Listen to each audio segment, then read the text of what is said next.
Welcome to the Extra Time Podcast, where you'll hear sports stories you might not have heard about from people you might not have heard of. Let's get into this week's show. A big and gorgeous spring welcome back into the Extra Time Podcast, and thanks for staying with us. It's been a little while. We've been busy digesting all the sport that's on. We're still in that sweet spot of the year.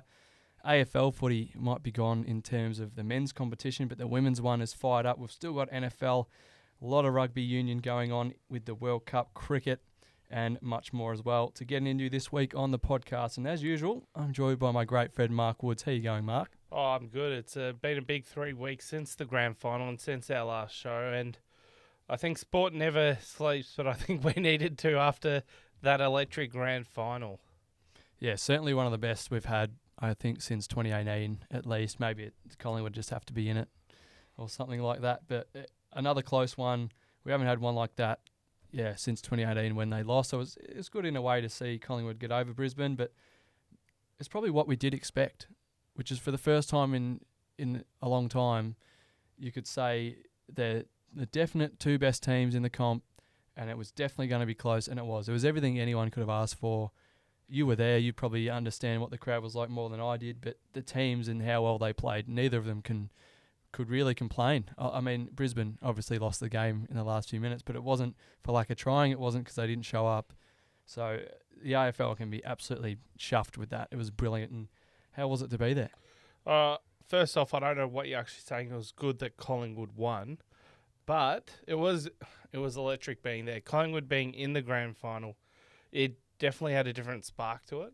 Having been to a few Grand Finals now, there was just something different. Whenever Collingwood turn up to a Grand Final, it's a different atmosphere entirely. And, I mean, the Collingwood chants throughout the game, and especially after the game when the siren won, and the celebrations. I was on the second level of the MCC and right in the centre and just soaked it all in when they won, as I've done in the past with the Grand Finals, and just gone, Hoping one day it's red, white and black. Exactly, but you get to see the tears of old men, a mixture of everybody. It's not just old men, it's women, it's children celebrating. It's one of those things where you actually understand how much football actually means to the community. It's incredible. And after their fairy tale run last year, coming from pretty much nowhere, they didn't get the happy ending that time. And in a way, you feel like they deserved it because they won all the close ones last year except for the one that mattered. And then this year, they won all the close ones when it did matter. That prelim final, incredible as well, reversing their result against the GWS from a few years ago. Their whole final series, I don't think they won by more than 5 or 6 points either. So just an incredible run, a remarkable team. They've all got hearts as big as lions, and it was really cool to watch from afar. And obviously for you to be there in one of the best seats in the house, is that your highlight of the season? I would have to say the Grand Final, as much as St Kilda's 150th year was, and I mean, we played Essendon at the G and we won, but no, the Grand Final, I mean, it's one of those things where you go to it, the build-up. As I mentioned, Collingwood being in it, there's that different build-up. The crowd up on the day, I mean, it's black and white. It was mainly like this colour. You had a bit of the maroon areas, but it was white. And they're a pretty hard team to stop, and they're an absolute powerhouse of the competition. But my highlight is that a few teams did stop them this year, and one of them that did it best was my Hawks. And I think I've watched that game 3 or 4 times now. And yes, if you're a Collingwood supporter, fine. If you want to say that's my grand final, you can, whatever. But we convincingly outplayed them in every facet of the game, and it just really, for me, epitomised the sort of team that Hawthorn was this year. Yeah, it didn't finish near the 8. Yeah, season finished 3 or 4 months ago now. We weren't playing for anything per se, but what we got out of that young group is incredible. Our midfield, especially that day, was dominant. Finished, I think, top 3 in the competition in terms of rankings, and they're all young. Seeing John Newcombe, people that have fought to get into the competition, take the game by the scruff of the neck. Will Day broke out in the midfield, ended up winning the best and fairest as well. And then, obviously, the defenders have been outstanding when Sicily's not suspended, which is great. But Finn McGuinness, give me your best player in the competition. If it's Nick Dacos, you're wrong, mate. Finn McGuinness absolutely shut him down, and he was nowhere that day. And that was my happiest moment of the whole season, because this bloke, it's, I could go on for ages about him. Well, you've been going on all day and all week about, we mentioned players, and you've just gone, oh, yeah, they got Finn that day. So if you didn't bring him up, I would actually be surprised because of, I know your love affair with Nick Dacos. Yeah. Or I mean, you always talk down upon him, but then you always bring up the fact that Finn owns him. So he does. And you can see that he still owns real estate in his head, because his Mad Monday costume was himself, of course, because he's a very arrogant guy. And my beloved Tommy Mitchell went as Finn McGuinness because he's still Nick Dacos is still in his pocket. And the Tigers, they were dying. And we needed this in the game. We need someone that can go out there and stop his opponent. And he did it brilliantly. But it was a whole team effort that day. Just the coaching was remarkable. Not many teams can outplay and deploy a plan that gets over the top of Collingwood so convincingly. And the score might not have been convincing. It might have only been, a small margin.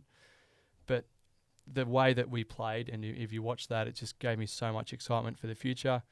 And yeah, that was my highlight of the year. It was close because I was at Lance Franklin's last game at the MCG. Courtesy of our great mate Noah Fisher, I got to help hold up the banner for him as the Swans ran out. He's a great guy, Fish, and that was a night I'll never forget, seeing who I think is up there with one of the greatest players ever in the game. One of my favourites forever, even when he left Hawthorn. I love the guy.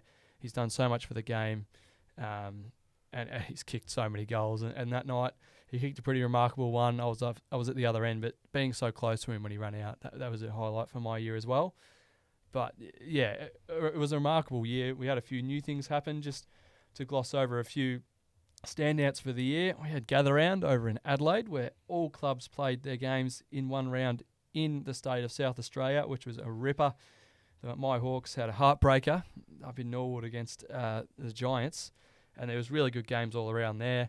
The All-Australian team, for the first time in a while, was, I think, unanimously picked about as good as it could be. It was good to see James Sicily in the team. But yeah, it was players picked in their right positions. That was really good. All the players in there had remarkable seasons as well.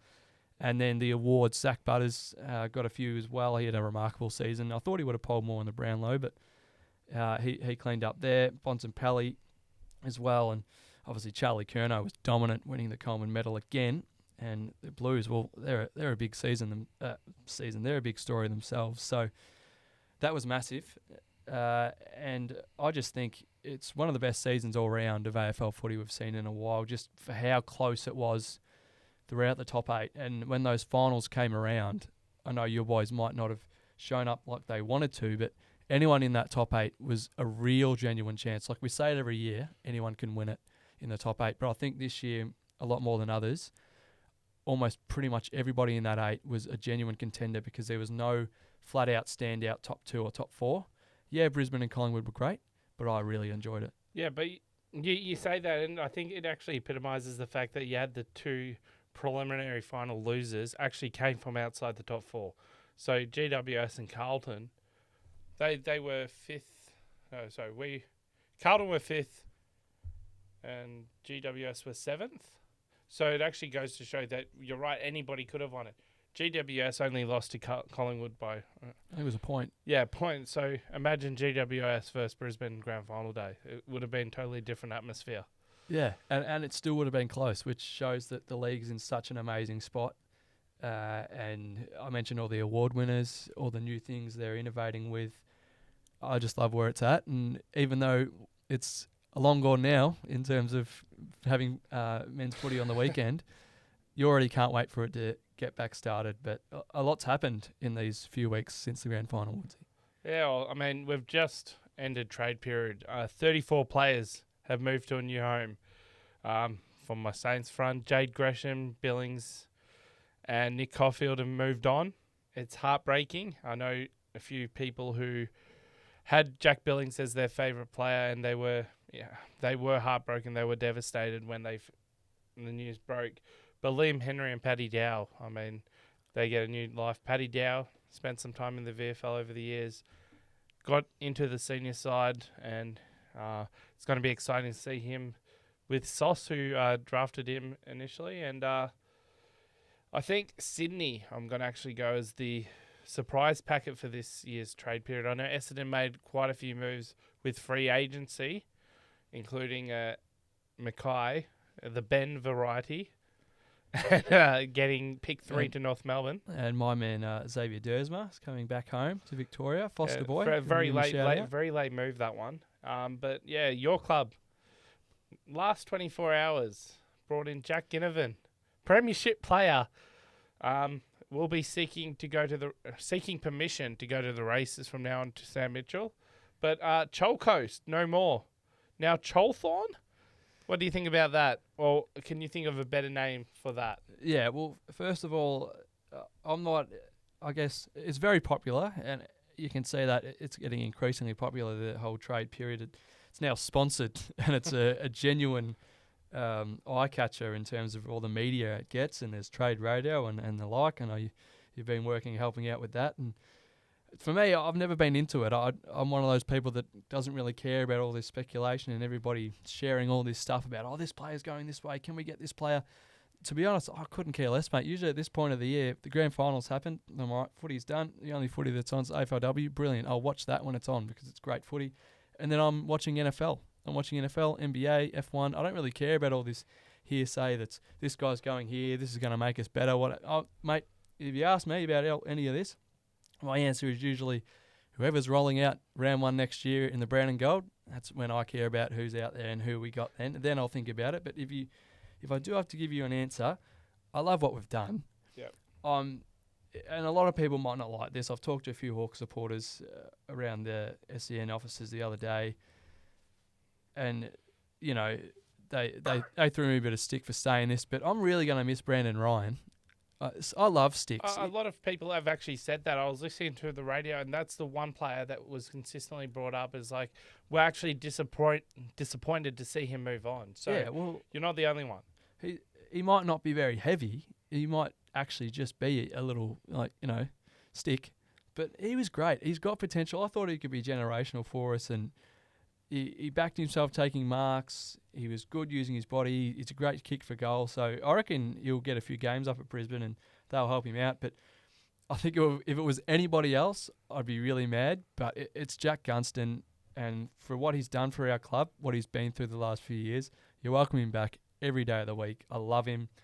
He'll be so good helping and nurturing that forward line and being a real leader down there with Lukey Bruce. Might be their last year, next year, who knows. But that'll be awesome. And the forward line's really what we need to work on, because especially when Mitch Lewis wasn't playing this season, they just looked a bit clunky. There was no real pressure. They couldn't hold it in. They barely took marks. There were some games where they just couldn't take a mark inside 50. They couldn't hold it in there and score. And that's really frustrating for a team where the defensive six and the midfield six are really good.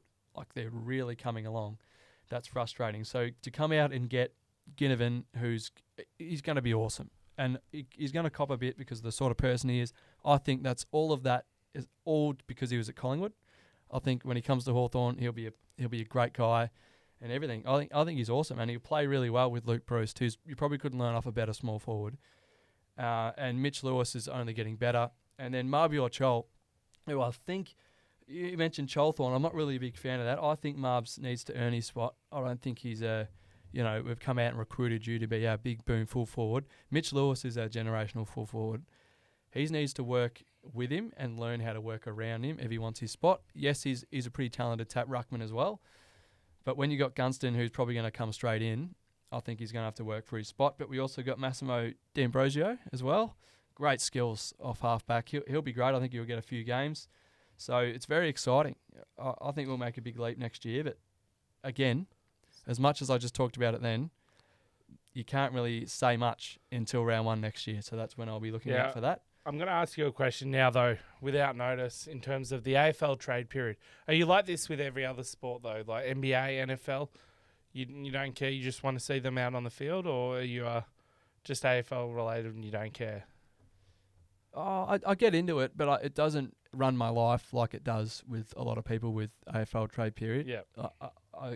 It doesn't annoy me, but I just think sometimes when people are, 6 till 6 every day going, what's that? Running and scrolling social media and refreshing. I won't do that. If something happens, I'll be like, oh, cool. Like, oh, that's pretty crazy. I might even post about it. But I think being a big fan of the NBA over the years, that sort of desensitized me because especially the last couple of years, the moves in the NBA, it just makes you think like, this is just dumb. Like, this is crazy. Like, people just go places every second day, and they're massive moves. And you're right, it's all a business. So until, they're playing out on the court and the field, the pitch, I just think that's cool. But I think it's even cooler to just go, when you rock up and go, oh, I wonder how this guy's going to go first game at the new club when they're actually on the pitch or the field or the court. So, yeah. I think it's not something I like massively focus on. I like watching stuff that is on the field. And on the field at the moment, we've got some of the best women's football I've ever seen. The AFLW this year. It's heating up. It is heating up. It's incredible. It's amazing to see all 18 teams again this year. It's come so far already. It's still in its infancy, but some of the footy we're seeing, especially in this young season, been remarkable. And we called it a few weeks ago when we did a mini preview on the AFLW. The Fantastic Four, they just look menacing this year, Woodsy. Oh, they are. And it's one of those things where you've got Adelaide undefeated. You got North Melbourne and Melbourne. Only lost one game. You got Brisbane. They've lost 2 games, but I think the surprise packet of the season, and I wouldn't have predicted it, but 5-2 Essendon. They are absolutely on fire. I've got to shout out to my team. They were 0-3 after 3 rounds. Now they are 4 in a row. So they've positioned themselves in the finals contentions. They've got to get lucky, I think, to actually make finals, and they don't have an easy run home. But in saying that, I think it's one of those things where you look at it outside the top 4, or I'll go 5 because it's, I think, 5-2 after that. It's tight. You got a lot of teams on 4-3. You got a few teams on 3-4. So between 6th and 7th, 6th and 13th, you've only got that one win separating them. And I reckon percentage is going to be a big player this year. I reckon watch out for Collingwood as well. You mentioned Brisbane's 2 wins, Brisbane's 2 losses. Sorry, one of those losses was at home to Collingwood on a night where they kicked horrendously. Really, you can't really. There's no ifs and buts about that. So they've got great momentum, but they still find themselves only on the edge of the 8. And you mentioned Essendon's second season, just remarkable, playing some great football. The Saints, Jessie Wardlaw looks awesome, finally finding a place for her down in that forward line. And, yeah, the Fantastic Four, where do you really go? I think you can talk about Adelaide being undefeated, but that win against Melbourne or Nam, when they were playing so well, Nam, they were playing this sort of footy that everyone's like, oh, flag favourites, they're so dominant. Adelaide came down and beat them. Ebony Marinoff just took the absolute mickey. There's no two ways about that.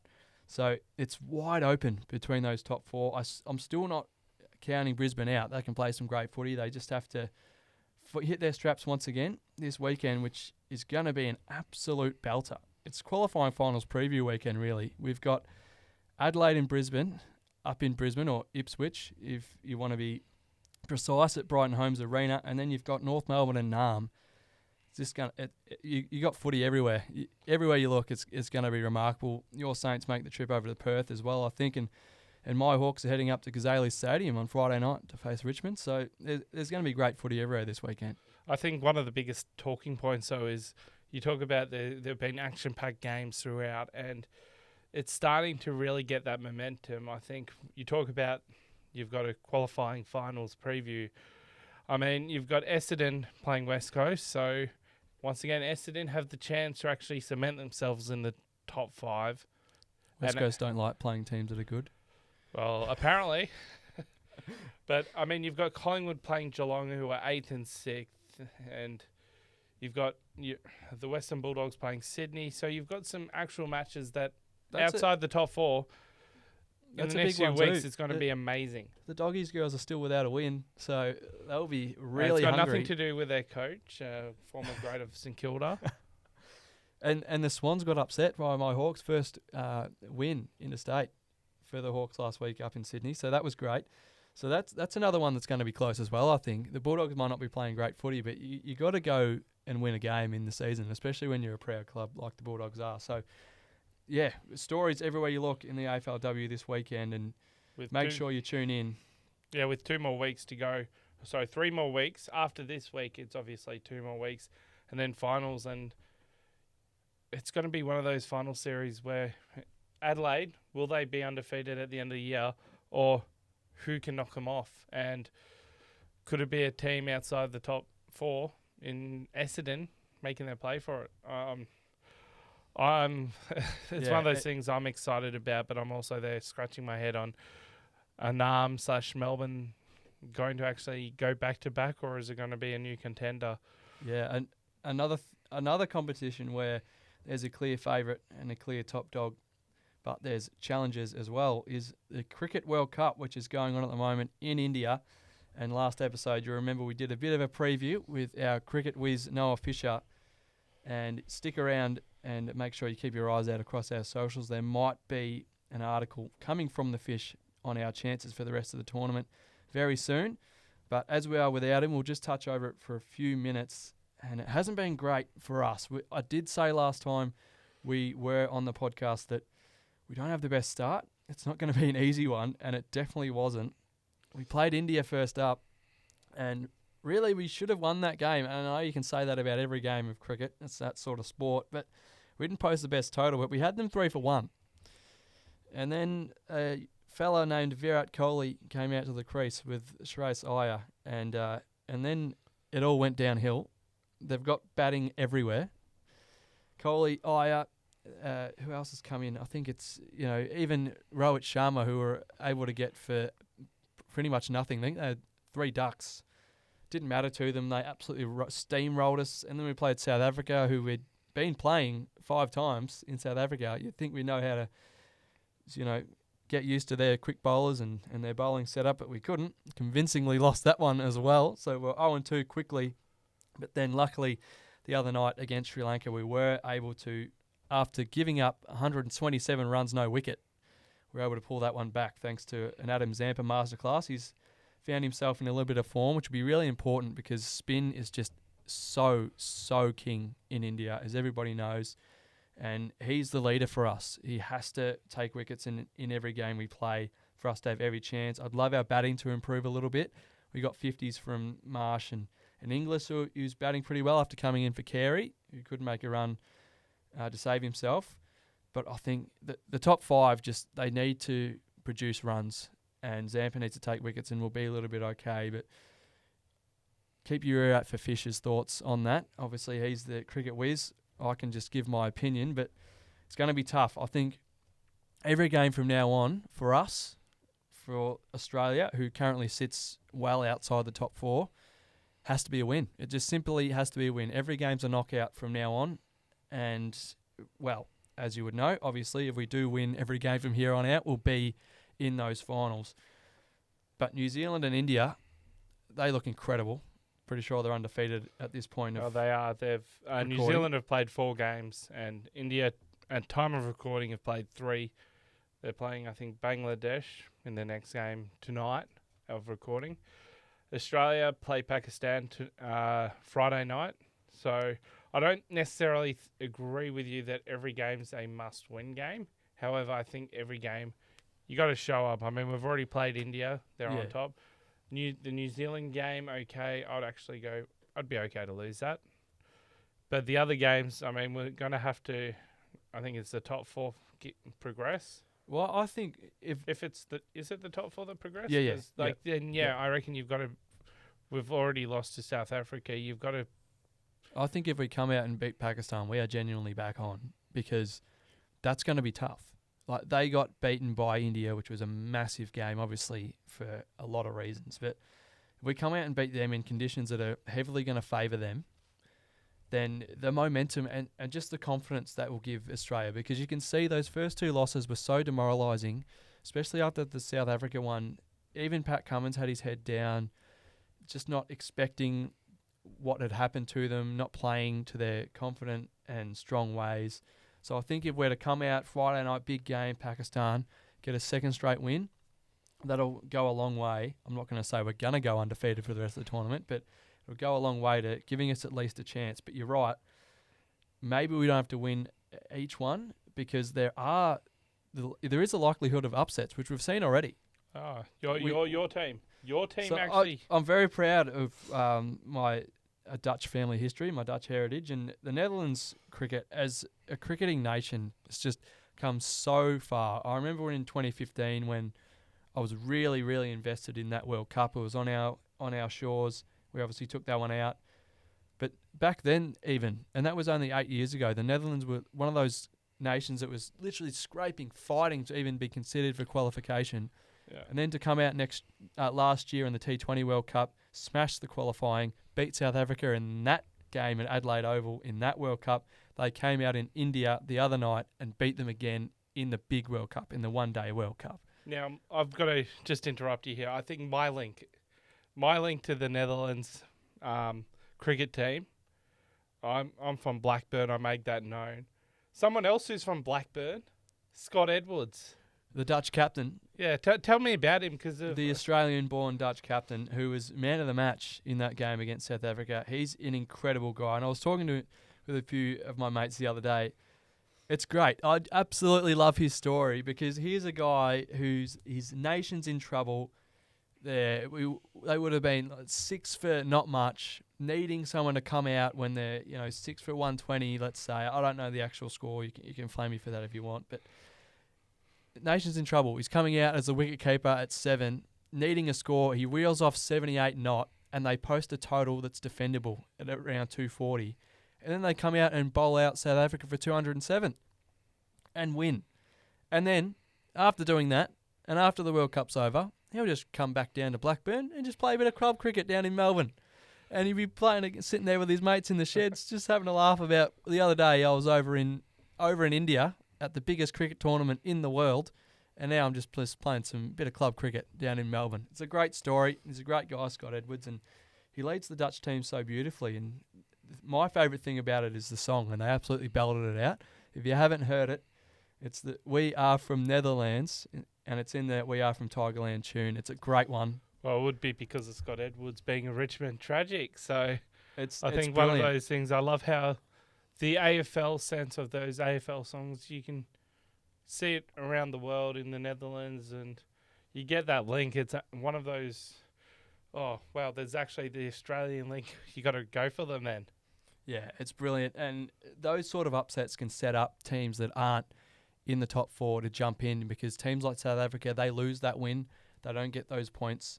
So they bounce down one. And I think England lost as well. I can't remember who they lost to.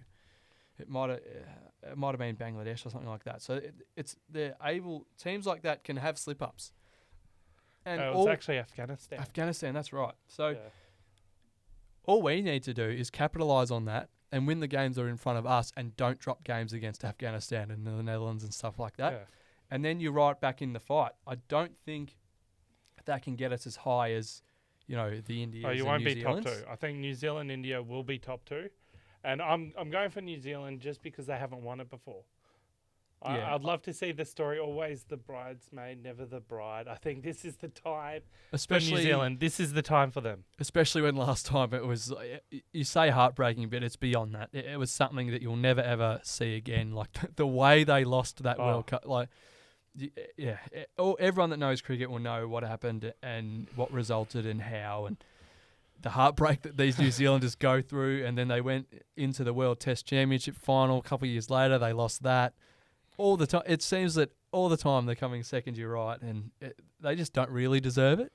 But at least they're always consistently up there. Oh. And if you were to ask me for my tip, unfortunately, I would say that they're probably going to come second again.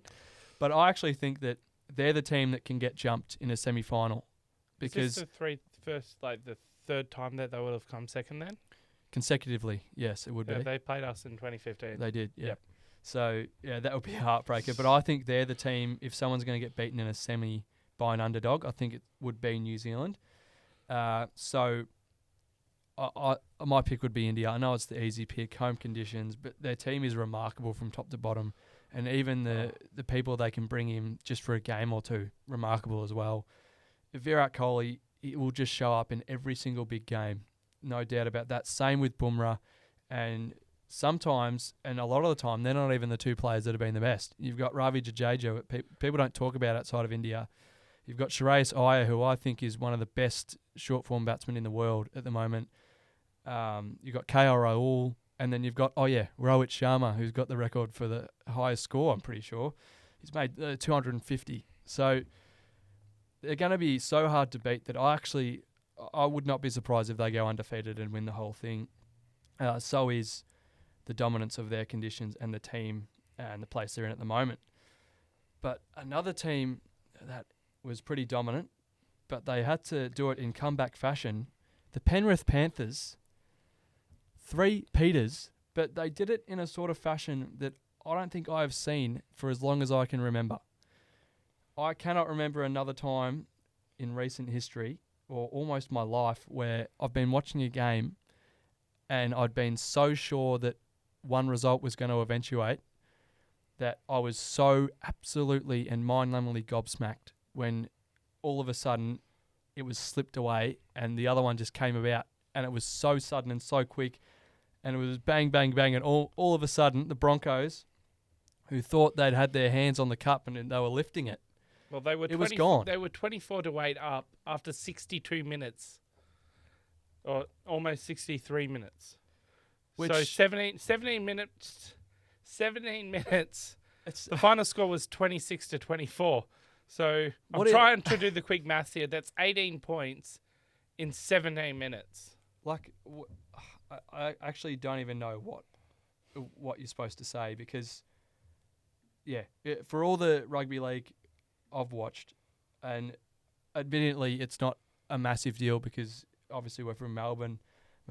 I'm more of an AFL fan, but that game was so won in Brisbane's favour, I couldn't even explain to you, I can't put it into words. I thought Brisbane have done it. Brisbane have done it. I stopped watching at one point and I just went, yep, Brisbane have done it, great, follow the scores. And then I'm just following along in our group chat and, there was a bit of Penrith.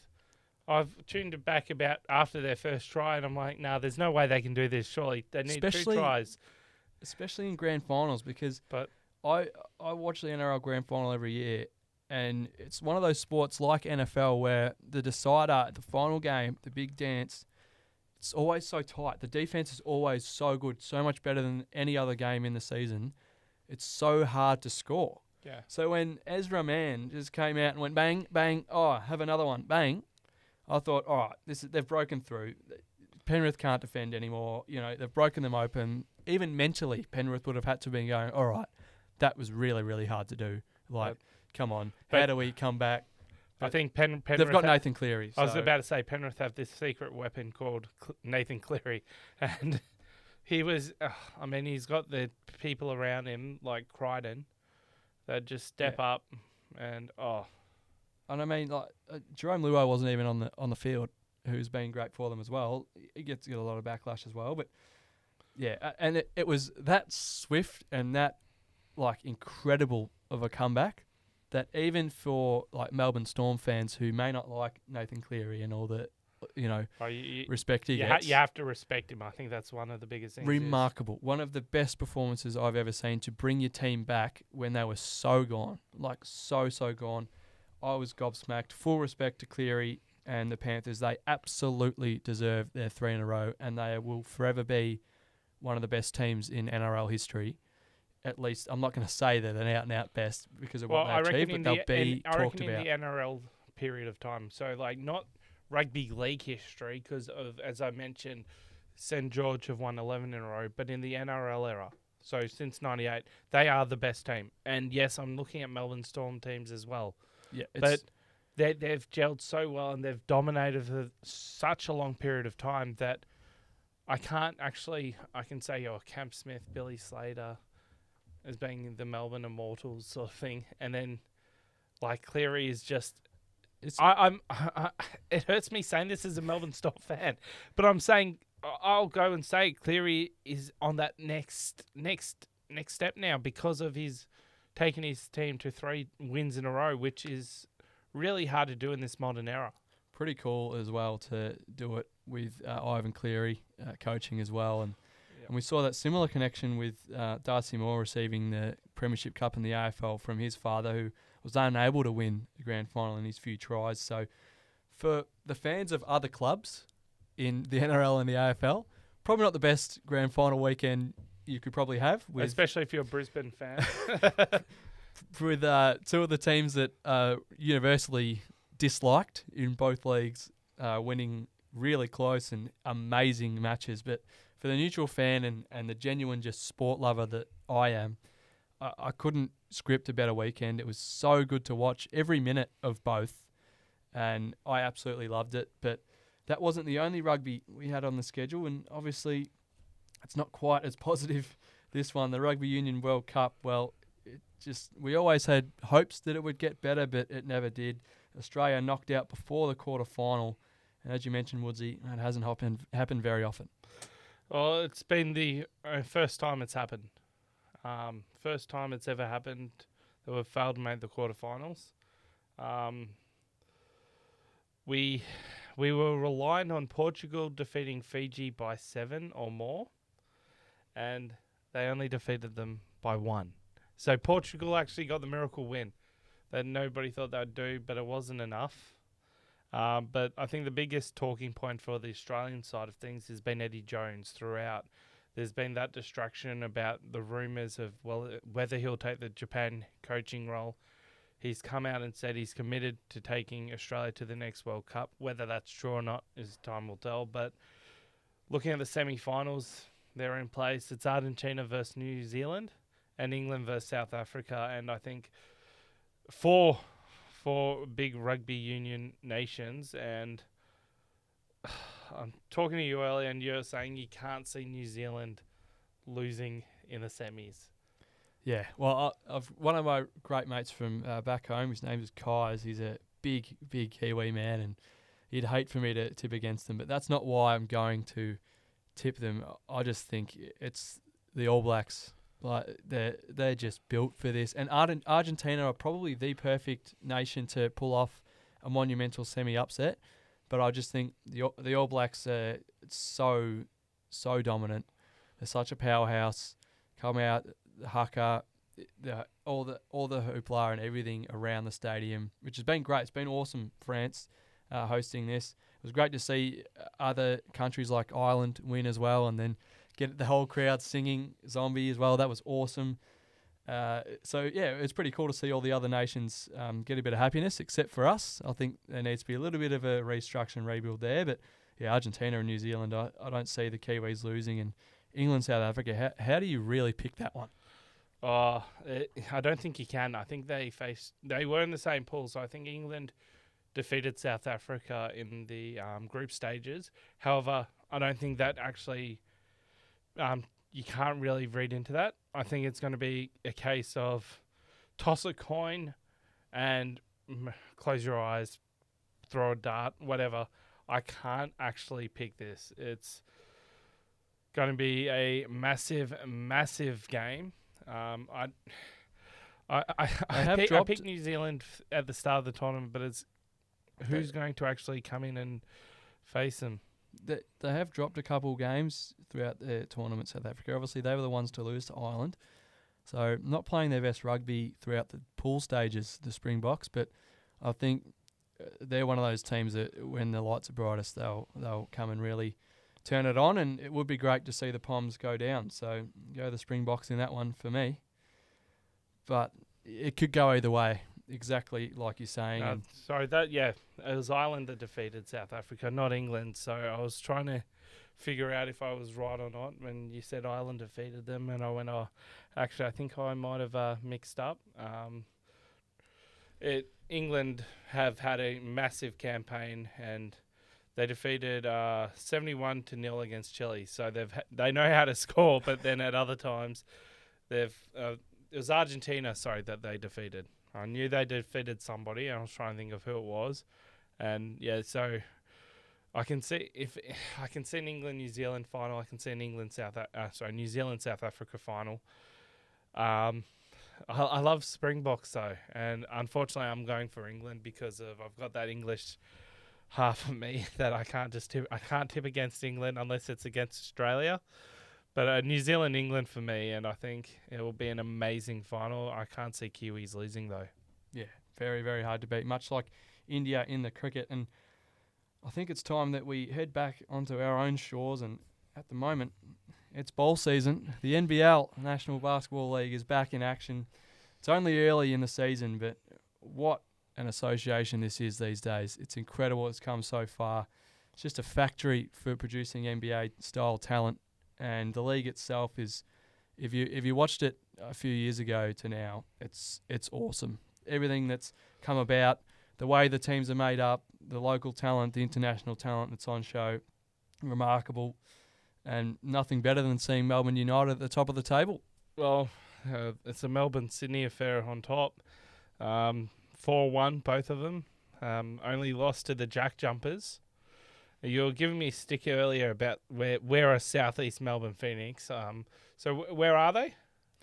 Well, they're outside the qualification zone at the moment. But in saying that, you have to take with a grain of salt because we have two teams that are currently playing NBA sort of converted preseason games, which is interesting when a competition begins, but teams in that competition fly to the other side of the world to play exhibition games with another competition. But I don't think we can complain because the partnership between the NBA and the NBL is only growing, and it's been remarkable. The transfer of talent between both helps both leagues. So, it's great for both. And it's great to see NBL players and the NBL itself get showcased on American soil. So the Taipans and the Breakers have currently been over there playing a few games and strutting their stuff against a few of the NBA teams as the NBA starts to wrap up their preseason before they get going. So if you look at the NBL ladder, you'll notice that both Cairns and New Zealand have only played the 3 in the 2 games, but they do sit above Southeast Melbourne, who's 2-3 at the moment in 7th position. But like you said, Woodsy, it's a little bit pointless to talk about the ladder at the moment. It's only week 3, but as I did mention earlier, the Jack Jumpers have been the ones to take the victories over Melbourne United and Sydney Kings. And on the weekend, my boys, it doesn't matter where we're sitting in week 3, we defeated the Jack Jumpers. So if you do that in maths and you go, well, Southeast Melbourne defeated Jack Jumpers defeated Melbourne United and Sydney Kings, well, can Southeast Melbourne Phoenix start to rise? I think pretty much all the teams are really they're contenders at the moment, and it's only early season, so we're right in saying that. But Melbourne have done all of this without Joe Lawala-Chul, so Dellavedova, he's different sort of Dellavedova. He's been great. And then the Sydney Kings, they lost Xavier Cooks, but that hasn't mattered. They've been incredible as well, and I watched a few games of both of those teams. But then, like you said, Woodsy, to prove your point, a team like Perth, who, they might have lost Travers, but they're always up there. They're currently below Southeast Melbourne, so they're in 8th spot. So, read what you want from the ladder. It doesn't tell you too much. We'll pick up NBL in a couple of weeks when more of the season's been played. But what a competition it is, and Melbourne is still on top at the moment. So, happy days for a United supporter like myself. But now we'll move on to my favourite segment, Aussies Around the Grounds, and it's a big one this week because, like I mentioned, we're in that sweet spot of sport globally, and it is going on everywhere. Everywhere you look, there is sport at this time of the year outside of our shores, and there's Aussies playing it because we're such an incredible sporting nation. And if I do miss anybody, please let me know because I really want to make sure everyone gets a mention here. But I'm going to start with what caught my eye on the college punting system, as I do every week. And this week, it's not actually a punt on the field. Instead, it's off the field. And it's Jackson Ross with Tennessee. And he invited his old Hawthorn mates. Obviously, Jackson went to Haileybury College in Melbourne, was drafted by the Hawks, and thought, I'm actually going to try my trade as a punter in the college system, in the NCAA system over in USA. So he's been doing that beautifully. And against Texas A&M on the weekend, in front of his great mates CJ, Dylan Moore, Will Day, he had 3 punts for 120 yards with a 40-yard average. And his longest was 49 yards, which is an absolute beauty, which the boys really love. So it was great to see that connection still. And I hope Rossi does really well over there for the rest of the season. But good to see those boys over there and getting amongst it in the off-season. They're a great bunch of blokes, and it's good to see that Aussie and AFL and American footy connection is still strong. And in speaking of that, we've got some Aussies punting in the big leagues in the NFL, and Mitch Wishnowski. He's on the San Francisco 49ers, who only took their first loss last week. So they sit pretty at the top of their division and the top of the NFC as well. And he's had 21 punts on the season for about a 48-yard average, and he's hit 12 inside the 20, which is brilliant work if you're a punter, and almost as good as my man Dicko, who I think is the greatest to ever do it in the punting department. For the Seahawks, he's had 16 for an average of 50 and a long of 73 yards, if you don't mind. 7 inside the 20. He's just really popping off after signing that big deal for the Seahawks, who've won a few games. They're coming along well. Defense looks good, but he just does it beautifully. The man out of Texas, my man Dicko. And Cameron Johnson, he missed a few games at the start of the season with injury, but he's back for the Houston Texans. And he's had 11 punts with a long of 63 and 5 inside the 20, doing it brilliantly there. The Texans have started well as well, under the rookie CJ Stroud, who's leading them at quarterback, doing it brilliantly and probably surprised a few people as well. And then there's our man Lou Headley, a favourite of the show for his story.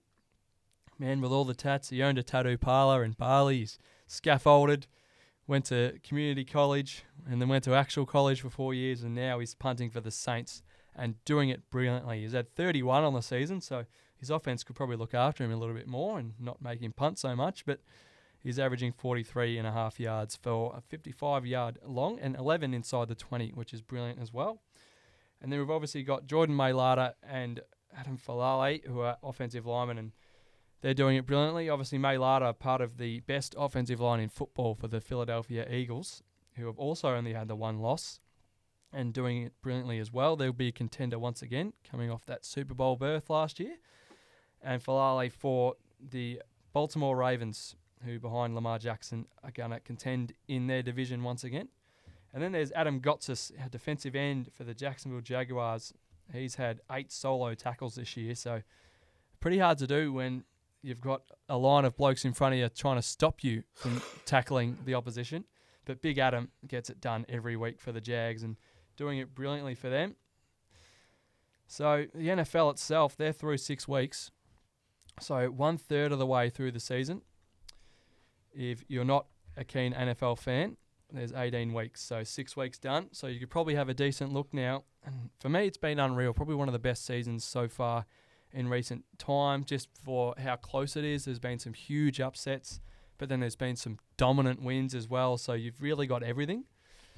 But I've just been really happy with my Hawks. My Seahawks, who have taken another little leap. The defense looks really good. Probably could fix up the offensive line. We've had a few injuries there and help Geno Smith out, but they're playing some great football, and that win on Monday night against the Giants a couple of weeks ago broke a club record for sacks, and the first round pick Witherspoon was looking really dangerous as well, so I think we'll be up there. Obviously, it's hard being in the same division as the 49ers because obviously the first in the division gets a lot of the preference in playoffs, but I think there'll be a real chance. But for me, if you're going to pick a contender, as I wrap up my NFL part of Aussies Around the Grounds, it's really hard at the moment. Obviously not Woodsy's Broncos. They're well out of the question at the moment. I was about to mention my Broncos. It's been very disappointing. It's a season I haven't really kept track of. I am the admin of Denver Broncos Down Under. I'll just shout out that Facebook group right now. And there's been not much to celebrate. One win of 6 games and, not looking too good. Always looking into our coach, our quarterback, who is a former Seahawk. But, it's tough when you're in the Chiefs division. Yeah. And for those, obviously the way that the NFL works in those 18 weeks, just to give you a quick explanation, each team is in a division, and each division has 4 teams in it, so there's 32. You can do the maths there.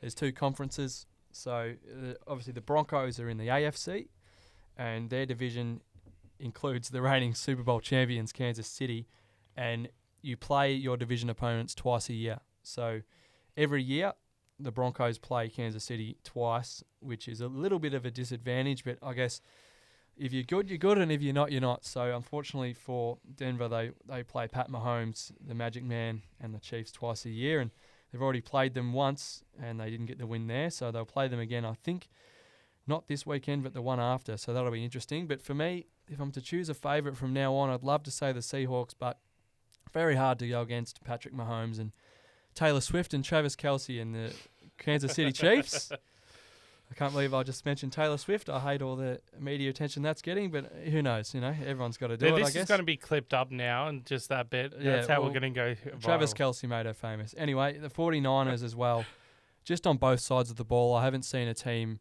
that can be so dominant on their day in a while as the 49ers. They've just got a few injuries at the moment, so we'll see and wait how that plays out. But, Christian McCaffrey touchdown in 15 straight games, equaling the record.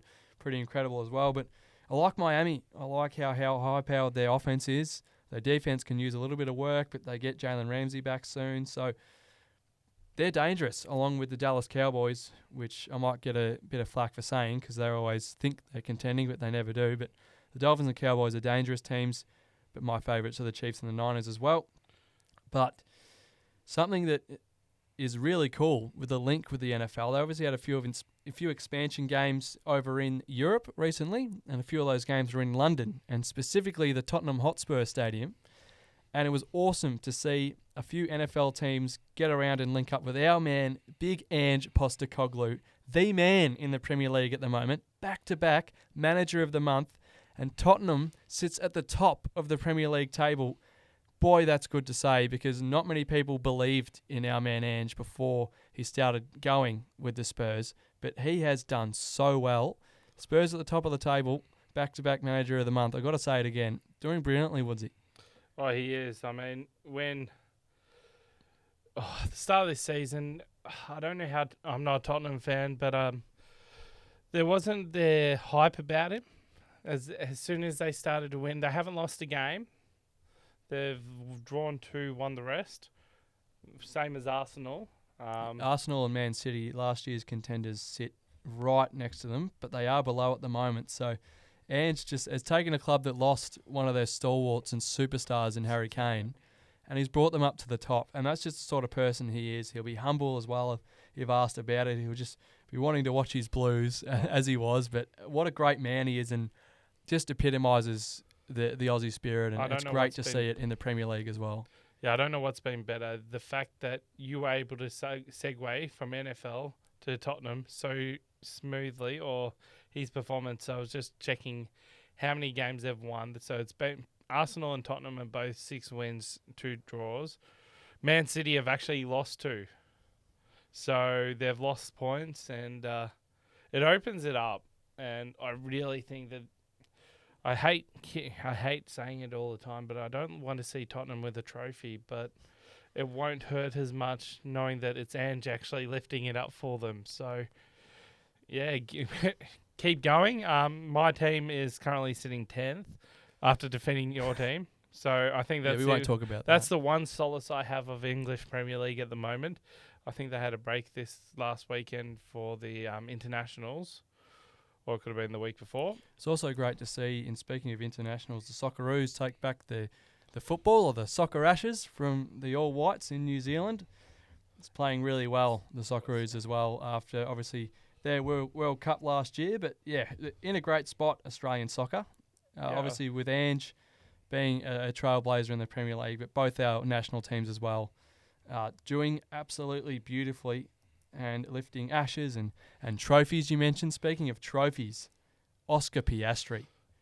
He is incredible, this kid. He's truly hit his straps in Formula One at the moment, the boy from Brighton. He signed a new deal, like I mentioned last podcast, smashed quali and took out third place in Suzuka.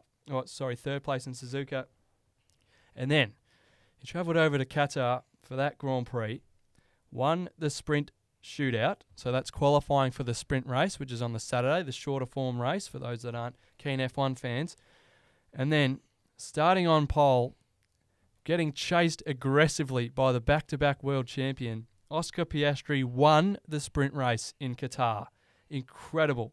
First trophy for him, first win for Oscar Piastri. I know there'll be many more to come. He's been on the edge of getting it for a number of weeks now, a number of races, but he's the first McLaren driver since our man, Daniel Ricciardo, to win a race, and it's his first win in Formula One. Yes, it came in the sprint race, but it does count, and the sort of racer he is, you just know that he's going to get a proper and a main race win soon. But in saying that, the guy who finished right next to him in that sprint race, Max Verstappen, I think he finished a few places behind. I think now that Lando Norris, Oscar Piastri's teammate, finished behind him. But Max Verstappen won the Drivers' Championship in that sprint race. So he's now gone back to back, a three-peat for him, and had to throw him in because I'm a big fan of his, the Dutch driver. He's just been so dominant this year, and no one else has actually really been able to match him, not even his teammate in the same car. So congratulations to Max, our third straight Drivers' Championship. But in the main event, our man Oscar, after his awesome sprint victory, stormed from 6th on the grid to finish 2nd, another podium. So that weekend, won sprint qualifying, won the sprint race, qualified 6th, a bit of a downer, and then came out and got back on the podium in horrible conditions where drivers were being asked to get doused in water. They couldn't even stand up afterwards. That's so to the heat of Qatar. Incredible work. So very, very hard to do for over 50 laps in a car going over 300 kilometres an hour around a track that's over 50 degrees. It's mind-boggling the stuff they do, but congratulations to Oscar. He's a genuine superstar, and we've got another Aussie on our hands who's going to be remarkable in their field. And even better, Daniel Ricciardo has officially signed on with AlphaTauri. So we're going to have 2 Aussies at Albert Park in cars racing around the track in the highest form of racing in the world next year, Woodsy, which is going to be awesome. I can't wait for that. And in F2, F1's reserves, if you like, Jack Doohan sits in 4th at the moment with 1 race to go in Abu Dhabi at the end of November. And he needs to win and take all possible points. And if he does so, he'll finish 2nd in the standings. So that's it for Aussies Around the Grounds in the F1 department. But something that I have to mention, obviously the next Olympics are next year in Paris. But the one after that hit the City of Angels, Los Angeles. And the IOC, International Olympic Committee, has approved a number of new sports, Woodsy. Firstly, cricket. So T20 cricket will hit the Olympics. So another tournament for us to underperform in is the Olympics in cricket. But I think our women will be favourites there, which will be awesome to watch. Baseball's back in. Softball is in as well. Awesome to see. Got a few people that will love that around extra time. Flag football as well, which is interesting because America are going to be heavily favoured there, and we don't really have any history in flag football. But interestingly, during the week, I saw that we've actually got a team up. So the Australian men's flag team is up for the Oceania Championship. So that's our inaugural 12-person squad, which will fly over to Kuala Lumpur, and if I've said that right, probably butchered that. Kuala Lumpur in You've done well. the last week of October to compete from the 27th to the 29th. So congratulations to the team there. We've got Caden Close and Colin Kugler, Farlau Uphigh, Brad Howard, Fletcher Dignam, Aaron Howard, Bart Foley, Matthew Krul, Adric McLeod, Chiam James, Luke Edwards, and Matthew Barbara. So awesome to see Australia get that team together, and hopefully they get a bit of experience ahead of the 2028 games in Los Angeles, and maybe give a little bit of stick to America, who I think is almost going to be unbeatable given that it's their sport. But lacrosse as well, lacrosse sixes and squash are also in for the Los Angeles games. So going to be an action-packed Olympics there in about 5 years in Los Angeles. But that's about it for Aussies Around the Grounds. A lot of exciting stuff to come. Well, yeah, before we end, as it's been a very nice show, I just thought there has been some long bowls action, but yeah, it's New South Wales once again dominating the Australian sides championships for 4 in a row for the overall. They won the men's one for the last time they did that was 2019. Obviously, 2020 was COVID, and 2021 was also COVID impacted. But big shout out to the Victorian women's who have won for the first time since 2004. I've got to try and pronounce this. Oh, the Marge Morris Trophy. I was about to say, I looked at it earlier. I'm like, oh, that's going to be a trouble to pronounce. But it's the Marge Morris Trophy for the women and the Ali Shield. I'm pretty sure I'm pronouncing that right for the men. So not a huge shout out for lawn bowls this week, but I thought I'd have that little tidbit in there for you to know what's going on around the place. Congratulations to all those lawn bowlers making everyone proud, and hopefully Victoria can take that crown off New South Wales next time that comes around. But that's about it for us this week. Tune in next week. We'll have our man Fish back with us, and then we'll have a lot to discuss with the NBA and the Cricket World Cup continuing. So tune in then. Thanks for staying with us today, and we'll see you then. Have a great afternoon and enjoy the beautiful spring weather.